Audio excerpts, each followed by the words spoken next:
You're listening to the Hour of the Time. I'm your host, William Cooper.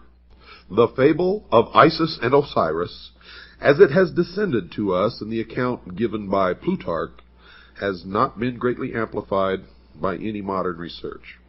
The Egyptian fragments, which have been translated in recent years, offer no complete account of the birth, life, death, and resurrection of Osiris, nor has any new key been found to unlock this great drama, which may well be termed the Passion Play of Egypt. It is not our intention to perpetuate Plutarch's account merely for its outward appearance, but rather from the same motive that inspired Synesius, Platonic philosopher and Christian bishop, to compile his account of the same fabulous history. Synesius, in his treatise on Providence, and you hear that word a lot in the secret societies, and especially in Freemasonry, thus introduces the Osirian myth. Quote, "This fable is Egyptian. The Egyptians transcend in wisdom. Perhaps, therefore, this also being a fable, obscurely signifies something more than a fable, because it is Egyptian. If, however, it is not a fable, but a sacred discourse, it will deserve in a still greater degree to be told and committed to writing." Unquote. In presenting a summary of Plutarch's account, I am omitting nothing which could in any way be regarded as relevant. I am taking the liberty, however, of somewhat expanding the fable by incorporating therein some small fragments derived from other Greek writers, and occasionally a few words bearing upon the account from fragments of Egyptian religious literature. The story, then, is in substance as follows.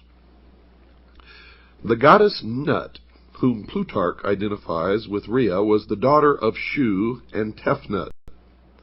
She is the wife of Seb, also known as Saturn, and the mother of Ra, or Helios, also known as the sun. Now, if we're to trust Plutarch, she afterwards becomes the wife of Ra, or the sun. Nut is unfaithful to Ra, who, discovering that she is with child by Seb, pronounces a curse upon her that she should not be delivered of her progeny in any month or year. Thoth, which is Hermes or Mercury, who is also in love with Nut, comes to her assistance with a stratagem. He plays at tables with the moon goddess, Selene, and wins from her the 70th part of each of her illuminations. And joining these parts together, he forms of them 5 days, which he adds to the calendar. Previous to that time, the Egyptian year consisted of 360 days, the exact number of degrees in a circle. Now, these 5 days being not part of any month or year, Ra was outwitted. You see, because upon these days, Nut brought forth her 5 children at different times in different places. Upon the first of these days, she brought forth Osiris, and the place of his birth, according to Diodorus, was Mount Nisa in Arabia, the Happy. Mount Nisa is now Mount Sinai, folks. At the moment of the birth of Osiris, a voice sounded throughout the world, saying, quote, "The Lord of all the earth is born." Unquote. On the second day, Nut gave birth to Eroris, the elder Horus. On the third day, Typhon or Set. On the fourth day, Isis, and on the 5th and last day, Nephthys. The Egyptians, therefore, regard the 5 days, which they term the epact, or superadded, as the birthdays of the gods, especially venerating the 4th of them, upon which the benevolent goddess Isis came into being. Plutarch further on announces that the 5 children of Nut were not all of the same father, thus contradicting his earlier statement. For he says that Osiris and the elder Horus were the children of Ra, that Isis was the daughter of Thoth, and only Typhon and Nephthys were actually the offspring of Seb. There is another, and even more recondite legend regarding the elder Horus, which denies him the fathership of Ra, declaring him to be the offspring of Osiris and Isis, while they were still in the womb of Nut. Now these accounts we shall consider later. Osiris was given to Pamela to be educated, and having come to the years of majority, became the king of Egypt. In this high capacity, Osiris applied himself to the civilizing of his nation, turning the Egyptians from their previously indigent and barbarous course of life to a happy and community existence. He taught them agriculture, compiled for them a body of laws for the regulation of conduct, instructed them in the reverencing and worship of the gods, thus establishing Egypt in all the essentials of truth, according to the legend. Now, having brought his own nation to prosperity and enlightenment, Osiris traveled over the rest of the world, converting peoples to his disciplines, not by force, but the persuasion of reason. Osiris was accompanied on this journey by a procession of nymphs and other superphysical beings who filled the air with music and song. In the meantime, Typhon, brother or half-brother of Osiris, had ambition to usurp the throne, but the vigilant Isis, sister wife of Osiris, was too watchful. Typhon, however, having persuaded 72 other persons to join him in his conspiracy, with the aid of a certain queen in Ethiopia named Eso, perfected a plot against Osiris. He fashioned a chest exactly to the measurement of the body of Osiris, which chest he caused to be brought into the banquet hall, where the princes of Egypt were feasting their king's return. Typhon, simulating jest, promised this elaborately ornamented box to the one whose body, upon trial, most nearly fitted it. Now each of the princes in turn lay down in the box, but each was too short or too tall, until last of all Osiris himself lay down in it. Immediately the 72 conspirators rushed to the box, clamped the cover upon it, fastened it with nails, and poured melted lead over all the cracks and crevices. After this, they carried the chest to the bank of the Nile and cast it into the river where it joins the sea. Now this evil deed was executed upon the 17th day of the Egyptian month of Athir, when the sun was in Scorpio. According to some, it was in the 28th year of the reign of Osiris, and to others in the 28th year of his life. Now try to remember these numbers. If you can't, jot them down, but these numbers will crop up again and again and again. Scorpio crops up, 17 crops up, 28 crops up, and many other numbers, and they all have significance in the mystery religion of Babylon, the secret societies, and to the guardians of the secrets of the ages. As soon as Isis received word of this crime, she cut off one of the locks of her hair and put on the mourning apparel of widowhood, for which reason the spot where she did this was afterwards called Koptos. That's Koptos, or the city of mourning. After donning the widow's weeds, Isis set forth in search of her husband's body, and wandered about all wandered about all Egypt, asking all with whom she came in contact. You see, I may be back here in the United States, but a lot of my thoughts, folks, are still in Europe. Finally, some children who had been at play told Isis that they had seen the accomplices of Typhon carrying the chest to the Nile. For that reason, Egyptians regard the words of children as oracular and pay great attention to them. While Isis was searching for her husband's body, She learned that Nephthys, her sister, had by magic insinuated herself into the presence of Osiris before his death, and in the guise of Isis had conceived a son from him. Now Isis sought out the child, which Nephthys has deserted for fear of Typhon's anger, and adopting it, attached it to her person as a constant guard and attendant. This was Anubis, the dog-headed god, who appears in the Book of the Dead and in many of the Egyptian hieroglyphics. After some time, Isis learned that the chest had been carried by the sea to the coast of Byblos. Now, Byblos is also the name for book or Bible, where it had lodged in the branches of a bush of tamarisk, which had grown up miraculously about the sacred receptacle and concealed it within its trunk. Now remember this tamarisk, and remember that it is a tree. The king of Byblos, amazed at the miracle, caused the tree to be cut down, and from the trunk containing the box, he made a pillar to support the roof of his palace.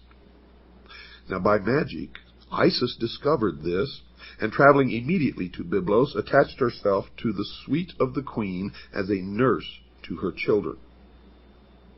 At night, when all the palace was asleep, Isis transformed herself into a swallow and fluttered around the column, bemoaning her fate in strange, sad notes.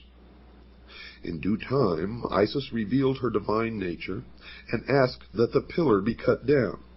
Taking therefrom the chest, she departed with it into a desert place, where she performed certain magical rites by which the body of Osiris was temporarily animated. And by this animation she received from Osiris a son who is called the younger Horus, the child who was conceived of the dead. Now there is some confusion in the account at this point. Plutarch says that Isis left the body of Osiris temporarily to visit her son Horus, just mentioned, but the context of the fable would rather call for her departure to a secluded place where the child could be born without the knowledge of Typhon, who certainly would have destroyed him. Isis hid the chest in a remote and unfrequented place, but Typhon, hunting one night by the light of the moon, chanced upon it. Knowing its contents, and realizing Isis to be proficient in magic, he resolved to thwart her purposes, and tearing the body into 14 parts, he scattered them over Egypt. Now remember, 14 parts. Folks, don't forget that. From the inscriptions on the Metternich stele, it seems that Set must have imprisoned Isis and her son Horus. The goddess is made to say, quote, "I am Isis, and I came forth from the house wherein my brother Set had placed me," unquote. Thoth, the prince of law, again came to her assistance and aided Isis to escape from the house. Was it really a prison? Or was it really the house of Set? Thoth, also at this time, prophesied that Horus would sit upon the throne of his father and rule the double empire of Egypt. Upon the advice of Thoth, Isis hides the child in a papyrus swamp, thus saving him from the wrath of Set. Isis returning, having left her son at Butos, and fashioning a magical boat out of papyrus, traversed the whole of the empire. As she met with the scattered parts of her husband, she buried each one separately, first, however, encasing it in a magical mummy composed of wax, incense, and grain seed.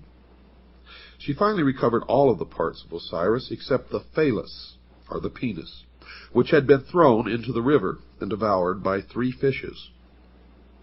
This organ Isis reproduced in gold. Remember this also. Remember the 3 fishes, for they represent ignorance, superstition, and fear. They also represent the church, the state, and the mob.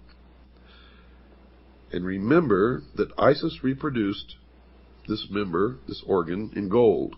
and having performed all of the ceremonies necessary to ensure the life of Osiris in the underworld, she returned to her son Horus, and by the theurgic arts, of which she was mistress, saved him from death, from the stings of scorpions. Horus, having grown to man's estate, and having received from his mother the tradition of his father's murder, longed to avenge the evil deed. Osiris appeared to his son in a vision, instructing him in the means by which he could overcome the hosts of Typhon. Now we are led to infer that Horus gathered about him an army which, meeting the hosts of Typhon, battled with them for many days, achieving victory. Typhon, according to the legend, was taken prisoner and turned over to the custody of Isis. Now Isis, being his sister, could not bring herself to put him to death, but set him at liberty, which so incensed Horus that he laid hands upon his mother and removed from her head the insignia of royalty. Thereupon Thoth gave her a new helmet, made in the shape of an ox's head.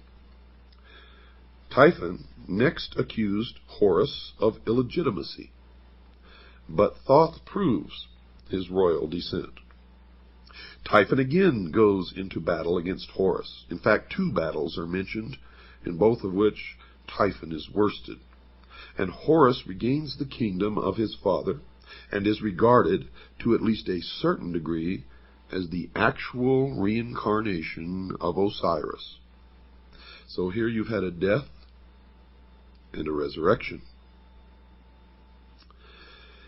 After its resurrection in the underworld, the shade of Osiris visits Isis, and in consequence thereof, she gives birth to another son, as it were, by a Holy Ghost, for she knew no living man.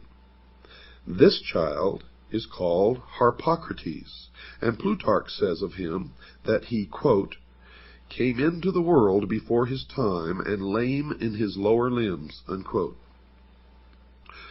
Harpocrates is usually depicted as a nude figure, his head adorned with a single curling lock of hair on the right side, this being, with the Egyptians, a symbol of youth or adolescence. He is sometimes depicted with an elaborate plumed headdress, or wearing the double crown of the northern and southern empires. His finger is placed to his lips, which Plutarch interprets as a gesture symbolic of his childish and helpless state. The Greeks and Romans, however, considered this gesture to be a symbol for silence or secrecy, and from this has arisen the custom of placing the finger to the lips as a motion for quietness and secrecy, and we do it today. Statues of the god Harpocrates were placed at the entrances to temples and sacred retreats where the dramas of the mysteries were performed, as a sign that silence and secrecy should be observed in the holy places, and that all initiates were bound by vows of discretion. Harpocrates is also sometimes shown standing, and at other times he is depicted seated on the blossom of a lotus,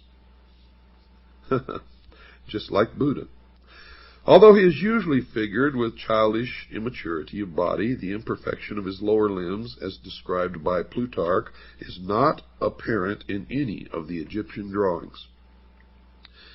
It therefore seems that the statements concerning this deformity should be more carefully examined. Samuel Squire, whose translation of Plutarch's Isis and Osiris, made in 1744, is still the most often quoted by Egyptologists. Well, he states definitely, quote, lame in his lower limbs. G.R.S. Mead translated the same essay much later and gives a slightly different rendering of Plutarch's words. Mr. Mead says, quote, weak in his limbs from below upwards, unquote. This difference in wording, though slight, may have an unexpected significance. You see, there's some general information contained in Synesius's treatise on Providence that should be included in this Osirian epic. Synesius is of the opinion that Osiris should be regarded as an historical king, whose father, transcending in wisdom, instructed his benevolent son in all the secrets of the divine science of government.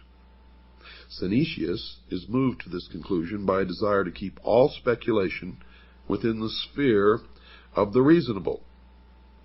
The Platonist bishop seems to have derived much of his account from origins foreign to Plutarch's treatise, or possibly he interpreted differently the restrictions imposed by his vows. Synesius, a prudent and conscientious author, wary of myths and fables, and exhibiting a truly Platonic conservativeness in his handling of subject matter, yet Synesius was beyond question a deeply religious philosopher, and an initiate of pagan mysteries prior to his conversion to the Christian faith, and therefore may have hidden the true meaning of the fable. Thomas Taylor is of the mind that the treatise on Providence was written while Synesius was still a votary of pagan mysteries. Now, if so, the writing is unbiased and trustworthy and presents a fair picture of the mystical traditions of the Egyptians interpreted in terms of Platonic metaphysics, but only the exoteric would be allowed to be seen by the profane. Synesius inserts into his narrative a considerable description of the various character of Osiris, which he sharply contrasts with the vice-ridden nature of Typhon. He also explains in detail the process of election by which Osiris came to the throne of Egypt. The electional ceremony, as described by Synesius, is evidently itself a fragment from some secret ritual relating to the installation of a hierophant of the mysteries. Next, Osiris receives from his father an elaborate dissertation in the Platonic temper concerning the relative power of good and evil, in which he is fully warned against the machinations of Typhon. Possibly the most important sentence in Synesius's treatise occurs during this dissertation. The father of Osiris is made to say to his son, quote, "You also have been initiated in those mysteries in which there are two pair of eyes, and it is requisite that the pair which are beneath should be closed, when the pair that are above them perceive, and when the pair above are closed, those which are beneath should be opened." Unquote. Now, these words unquestionably have an arcane meaning and are incorporated into the narrative that the true significance of the whole Osirian cycle might not be entirely obscured. And I can tell you that the meaning, folks, is that the eyes above are the exoteric meant for the outer world, for the profane, and the eyes below are the esoteric meant for the initiate, the adept, the priest of the mystery schools only. Synesius does not describe the death of Osiris, but merely reports his vanishment and final restoration to the throne. In the latter part of the story, there was also introduced a certain philosopher who was a stranger in Egypt. This philosopher predicts the fall of Typhon and is an eyewitness to the recrowning of Osiris.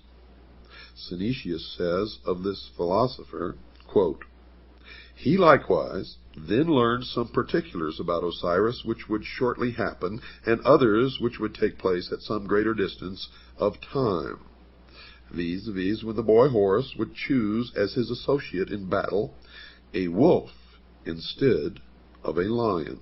But who the wolf is a sacred narration, which it is not holy to divulge even in the form of a fable." Unquote.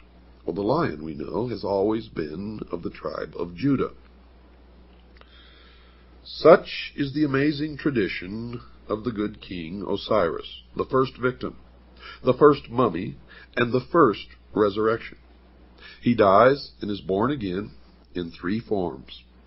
First, as god of the underworld, where he rules the justified dead. Second, as the younger Horus, in whose form he battles for his own honor. And third, as Harpocrates, the silent child, The latter two forms are regarded as incarnations or embodiments of his very self. Yet he exists independent of them as the judge of shades and the lord of the resurrection. Now we know that Osiris was also known as the sun, and Horus was known as the child, or the young Osiris, the young Horus, the baby Horus.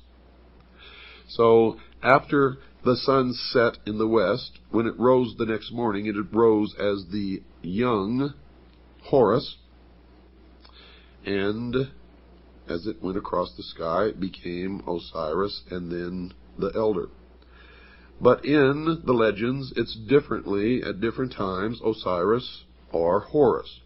Horus the younger, Horus at his peak strength at noon, and Horus the elder.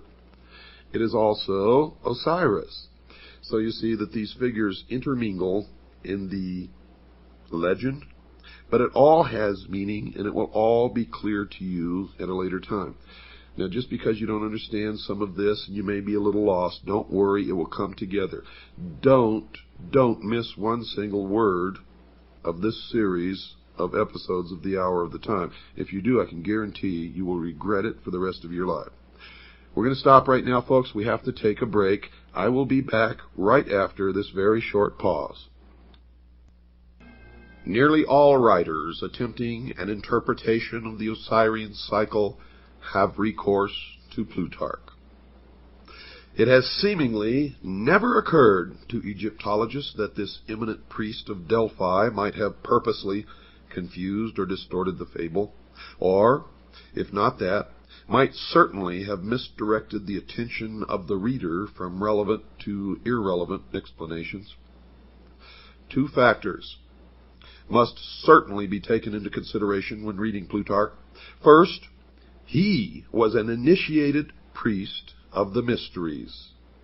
Of this there can be no doubt. For he himself says, quote, "For the mystic symbols are well known to us who belong to the brotherhood," unquote. And in those days it was known as the Brotherhood of the Snake, and those who possessed the knowledge of the secrets of the ages wore the symbol of the snake on their headdress. And in the Egyptian hieroglyphics, you can see the members of the mystery religion of Babylon in the hieroglyphics, as they wore the snake on the front of their forehead. It should be evident to everybody that as an initiate, Plutarch would not have unveiled the secret meaning of the Osirian myth, and I found that to be absolutely true. No man of his priestly station or philosophic mind who so greatly venerated the gods as to attach himself to their service would have been guilty of the impiety of profaning their mysteries, and he would not have violated his oath of secrecy. Furthermore, had his treatise actually exposed any of the secrets of the rites, he would most probably have perished miserably, or at least been publicly disgraced. These evils not descending upon him, we must suppose that his book was regarded as harmless, and for our purpose, therefore, at least not directly informative. The second factor which gravitates against the likelihood of Plutarch's interpretations being correct is the condition of Egyptian metaphysics in the 1st century after Christ. If, as Budge maintains, the Egyptians themselves were unaware of the meaning of the word Osiris long prior to the Christian era, into what decay had the old rites fallen even prior to the Ptolemaic period? Now, Pluto based his accounts upon popular traditions.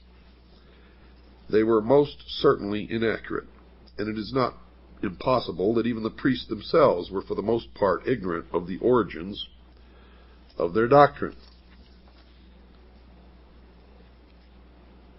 It should not be inferred, folks, from the general literature available concerning this Osirian cycle and the mysteries, that all of the priests were themselves initiates of a high order.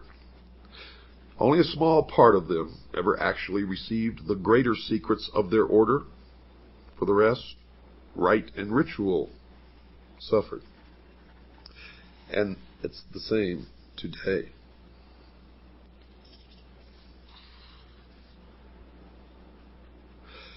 Democritus spent a great part of his life in Egypt, and from the priests of that nation he secured the foundation for his celebrated doctrine of atoms.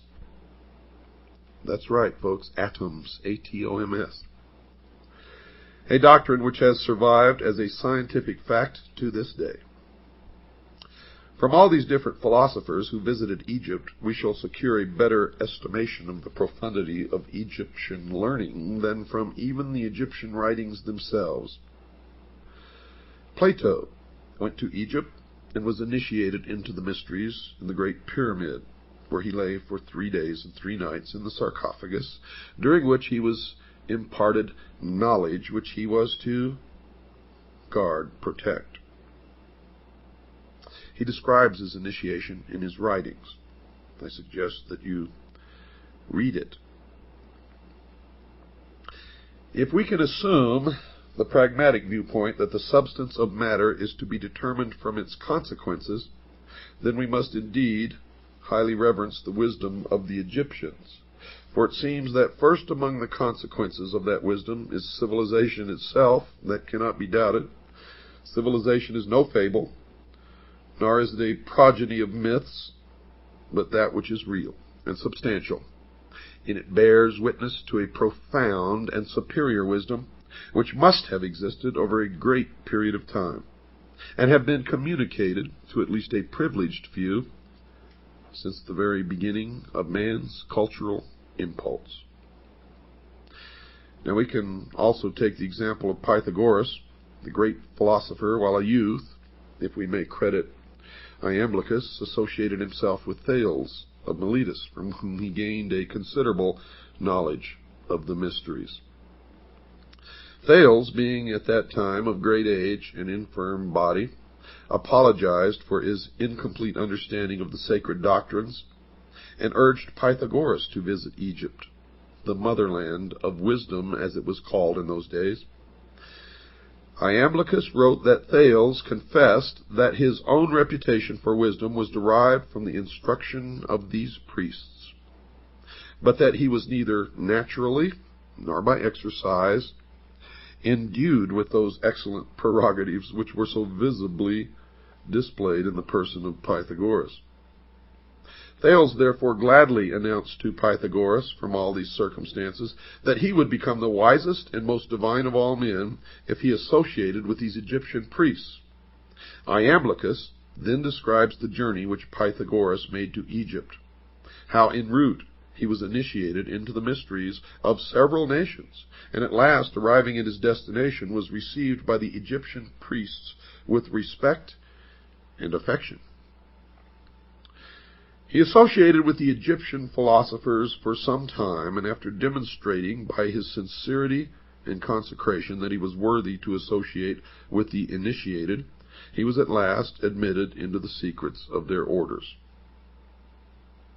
Quote, he spent, therefore, observes Iamblichus, 22 years in Egypt, in the adyta of temples, astronomizing and geometrizing, and was initiated, not in a superficial or casual manner, in all the mysteries of the gods. Pythagoras must be acknowledged among the first of those divine men to whom the race is indebted for the principles of science, art, and philosophy. And are we to presume that so noble an intellect could have spent 22 years pursuing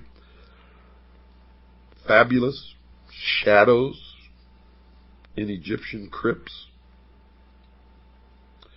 If, as some have asserted, Osiris signified merely the Nile, and Isis the black earth rendered fertile by its inundation, could such a fable have so greatly stimulated the admiration of Pythagoras that he would have spent a score of years in the assimilation of the idea?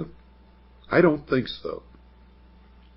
Or again, Would he have spent this great length of time, the very best years of his life, in memorizing the myth-encrusted history of an ancient king who at some remote period had reigned in Egypt and whose memory seemed sufficient to inspire a vast civilization for some 6,000 years? By the way, that's the exact number of years in the calendar of the Mystery School and of the Freemasons. Or would he approach the matter from another of these explanations? Would Pythagoras have pounded himself for a score of years against the walls of Memphis and find himself fully rewarded by being informed with bated breath by some archi-magus that Isis is the dog star? I think not. It's not impossible that in the course of its long and illustrious history, folks, Egypt devised many opinions relative to her sacred myths, but no such explanation as involved Egypt alone, her histories, her heroes, or her agricultural problems, could have caused illustrious men from all parts of the world to have visited her in quest of essential wisdom, the central core of which is the myth of Osiris, Isis, and Horus, known as the Osirian cycle. The Nile meant nothing to the Greeks, who cared little whether it rose or fell. The sneezing you hear in the background is my dog, Sugar Bear, who always accompanies me into the studio to do these programs. Not Egypt, but the Umbos of Delphi was the center of their universe in Greece, and local fables derived from Egypt's 42 gnomes could never have won for the double empire its illustrious reputation as patron of all learning, human and divine. So we must look deeper. And look deeper we did, folks, and what we found is amazing. For we found that Osiris and Isis and Horus were not ever have meant to be, nor were they ever real people or real gods or spacemen who came from some other world. Not at all. As we have found in our research, and as I have found in my over 20-some-odd years of research into the mystery schools, they are like all the other symbols of the mystery religion. For the public, for the profane, they are the exoteric, and you may make of them what you wish. The adepts, the initiates, the priests, they don't care what interpretation you give the exoteric meaning. And the esoteric is so entirely different from what you may suspect that the answer will surprise you. You see, we cannot be deceived by the obvious, and you can never be deceived by the obvious, or even consider the obvious when looking at any of the mystery religions or the secret doctrine. And we cannot allow ourselves to be misdirected by the evident subterfuges, the deceptions of these ancient priests, who so carefully concealed their arcana from the uninitiated world that we, at this late time, may even doubt its existence. Yet now, today, it is thriving to the point that it controls all levels of our society, military, and government. The ignorant, the sheeple, even among the Egyptians, might derive their inspiration from the processionals and rituals of the state religion, but that's just for the sheeple. For those great philosophers who came from afar were in search of the highest form of human knowledge, the ancient arts, the secrets of the ages, and could not be satisfied by such outer show. Had these fables been but hollow and unsubstantial forms, Egypt would have been the ridicule of the wise, who would speedily have exposed her sham and reduced her vain pretense to a humble state. But this did not occur. You see, the initiates of her mysteries, returning to their own countries, not only felt themselves more than repaid for their hazardous journeys and long vigils, but furthermore, They became founders of distinguished systems of thinking, disseminators of useful knowledge, and in all cases bore witness to a broad and deep learning, and they always took with them a plan for the unfoldment of a world utopian government, which plan still exists today and is still being carried out in secret as the completion of the great work. Osiris describes two famous columns erected near Nysa in Arabia, one to Isis and the other to Osiris. Now remember, Osiris and Isis never lived, they were not real people, and they were never gods. They are symbols for something much deeper. So when you listen to the interpretation of the inscriptions on the columns, remember that. The column to Isis bears this inscription, quote, "I am Isis, queen of this country. I was instructed by Mercury. No one can destroy the laws which I have established. I am the eldest daughter of Saturn, the most ancient of gods. I am the wife and sister of Osiris the king. I first made known to mortals the use of wheat. I am the mother of Horus the king. In my honor was the city of Bubastis built. Rejoice, O Egypt, rejoice, land that gave me birth." Unquote. The column to Osiris bore these words, quote, "I am Osiris the king, who led my armies into all parts of the world, to the most thickly inhabited countries of India, the north, the Danube, and the ocean. I am the eldest son of Saturn. I was born of a brilliant and magnificent egg, and my substance is of the same nature as that which composes light. There is no place in the universe where I have not appeared, to bestow my benefits and make known my discoveries." Unquote. And the rest of the inscription, of course, was destroyed. Now, while the inscription on the pillar, or the obelisk in honor of Isis, may be veiled, the inscription on the obelisk dedicated to Osiris is certainly not. He was born of a brilliant and magnificent egg, and his substance is of the same nature of that which composes light. There is no place in the universe where I have not appeared. Osiris, of course, was the sun. In examining Plutarch's treatise, the introductory remarks appear of special significance. Yet, folks, these remarks are wholly ignored by Egyptologists, who are content to confine themselves entirely to the fable which constitutes the larger part of the writing. If Plutarch, by any word or symbol, reveals even a small part of the sacred mystery, it is to be found in the following words, quote, "For Isis, according to the Greek interpretation of the word, signifies knowledge, as does the name of her professed adversary, Typhon, signify insolence and pride. A name, therefore, extremely well adapted to one who, full of ignorance and error, tears in pieces and conceals that holy doctrine, which the goddess collects, compiles, and delivers to those who aspire after the most perfect participation of the divine nature." Now, if you have a keen intellect, you can all decipher everything else that I'm going to tell you on this program, and probably the next one, in that short paragraph. And I'll let you ponder that as I continue. Osiris, the black god of the Nile, must be regarded as the personification of an order of learning, for Plutarch identifies him beyond question with the holy doctrine or the mystery tradition. Now remember, I told you Osiris is the symbol of the sun, but the sun was the symbol of the power of the all-encompassing God of the universe.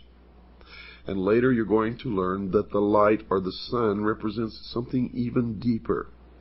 It represents, dear listeners, primordial knowing. the gift of intellect. And where people can read these myths and think that these people really worship the sun or some god somewhere, they are mistaken.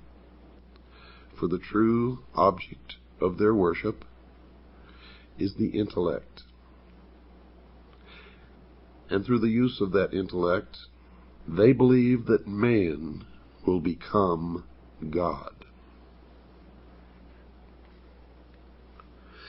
As Thoth personifies the whole sphere of knowledge, and it was through his assistance that Osiris came into being, so Osiris embodies the secret and sacred wisdom reserved for those who were proficients in the ancient rites.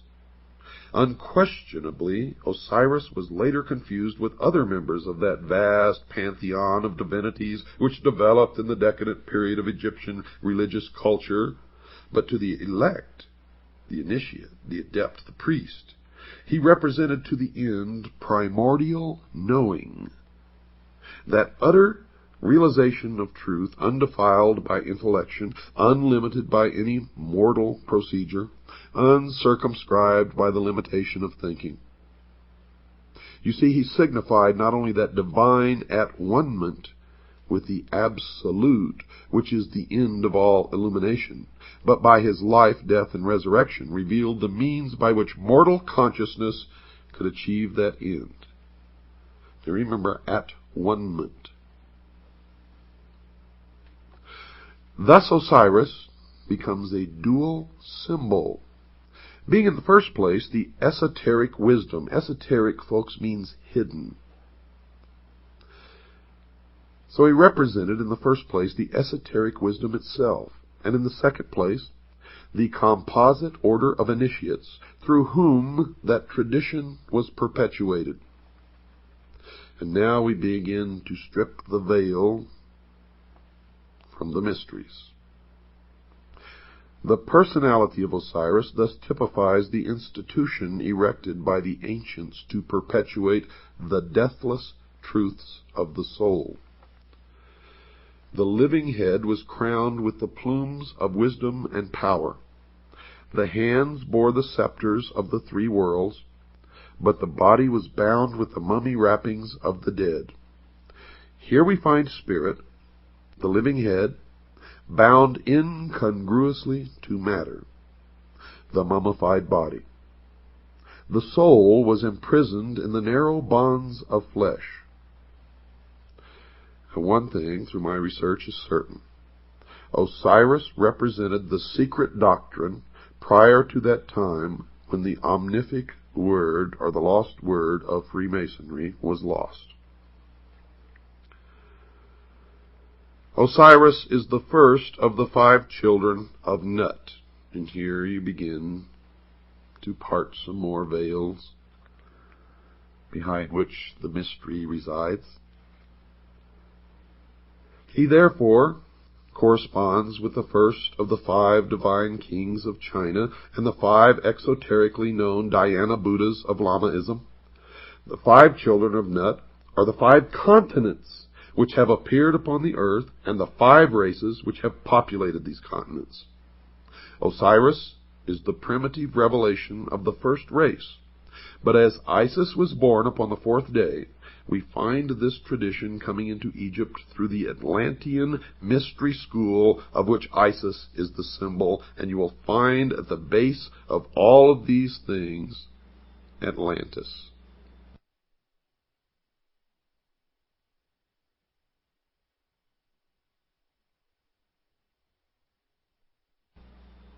In this country, the Freemasons established the city of Atlanta as the new Atlantis.